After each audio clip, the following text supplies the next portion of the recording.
कार्यकर्त्यांवरती हल्ला नाही, तर छत्रपती शिवाजी महाराजांच्या विचारधारेवरती हल्ला झालेला आहे. आणि यांचा या काँग्रेस सरकारचा फक्त मिश्रांसह नाही तर अखंड हिंदू समाज फार विरोध करतोय.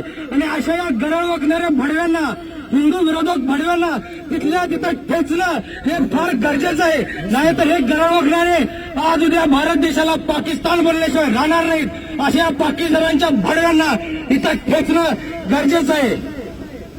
विचार करायला गेलात तर हे युवकांनी, ज्या युवकांना तिने झाडाला बांधून जे मारलेलं आहे अतिशय निंदनीय आहे.